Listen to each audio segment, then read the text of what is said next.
Assalamualaikum warahmatullahi wabarakatuh. Perkenalkan, nama saya Rudi Juan Ilahi dengan NIM 2061310. Oke, pada video kali ini saya akan menjelaskan tentang material farmasi. Material farmasi terbagi menjadi 7 bagian yang harus dipahami, yaitu sifat fisik dan kimia, pengaruh farmaseutik, polimorfisme, modifikasi, karakteristik dan identifikasi, sulfat dan hidrat, dan bentuk kristal dan amorf. Sebelum itu, kita harus mengetahui mengapa kita harus mempelajari material farmasi. Kita harus mempelajari material farmasi agar kita dapat mengetahui sifat-sifat molekul obat. Untuk mengetahui tingkat kemurnian dari senyawa tersebut serta dapat menganalisis pembuatan dari hasil sediaan obat.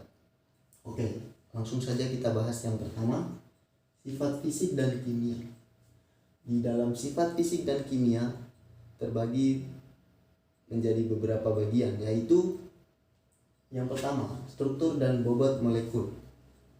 Struktur dan bobot molekul memberikan data penilaian awal sifat potensial dan reaktivitas fungsional bahan aktif.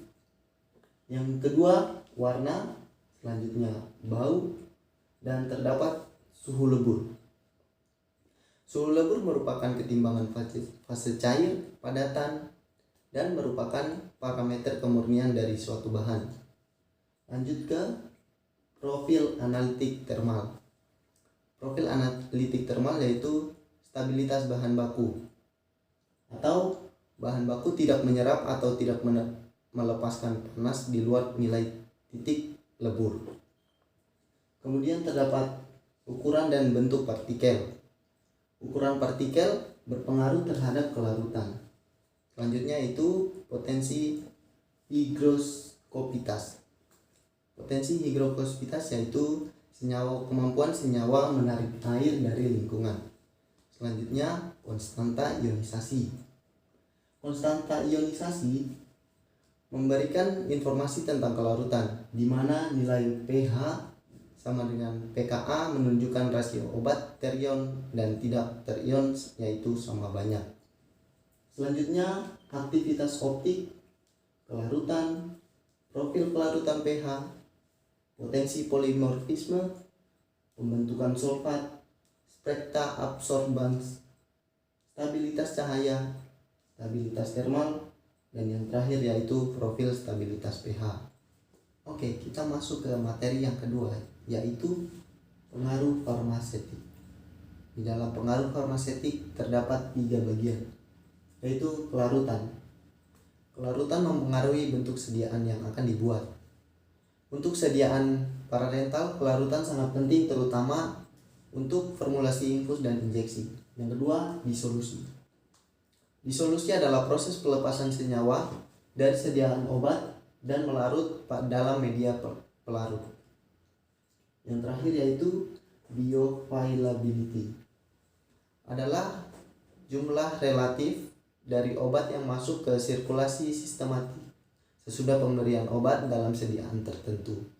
Selanjutnya kita masuk ke polimorfisme. Polimorfisme adalah kemampuan material padat untuk ada di lebih dari satu bentuk atau struktur kristal. Contohnya adalah cocoa butter. Selanjutnya kita masuk ke modifikasi. Di dalam modifikasi material farmasi terdapat dispersi padat. Lanjut ke karakteristik dan identifikasi. Dalam material farmasi kita dapat menggunakan beberapa alat, yaitu spektrofotometer. Merupakan sebuah metode analisis kimia yang berguna untuk mengukur konsentrasi sampel secara kuantitatif. Selanjutnya, X-ray diffraction. Merupakan analitik teknik cepat yang terutama digunakan untuk identifikasi fase bahan kristal dan dapat memberikan informasi tentang dimensi sel kulit. Selanjutnya yaitu DSC dan DTA, merupakan teknik analisis termal di mana panas mengalir masuk atau keluar dari sampel yang diukur sebagai fungsi suhu dan waktu. Selanjutnya yaitu terdapat titik lebur. Selanjutnya kita masuk ke materi sulfat dan hidrat. Sulfat merupakan kristal padat yang mengandung molekul solvent. Senyawa padat ini mengandung molekul solvent cair dengan rasio tertentu sebagai bahan yang tak terpisahkan dari struktur kristalnya. Selanjutnya kita masuk ke hidrat. Hidrat merupakan sulfat di mana molekul solventnya berupa air. Masuk ke materi yang terakhir, yaitu bentuk kristal dan amor. Padatan kristal merupakan zat partikel yang penyusunannya teratur sehingga dapat kita lihat menggunakan bantuan alat seperti mikroskop. Kemudian padatan amor. Padatan amor merupakan kebalikan dari padatan kristal, di mana padatan amor susunan partikelnya tersusun tidak teratur, meskipun sebagian kecil ada yang tersusun secara teratur. Susunan dari partikel amor tidak muncul di semua bagian sama seperti padatan kristal. Demikianlah penjelasan saya mengenai material farmasi. Kurang dan lebihnya saya mohon maaf jika ada kesalahan.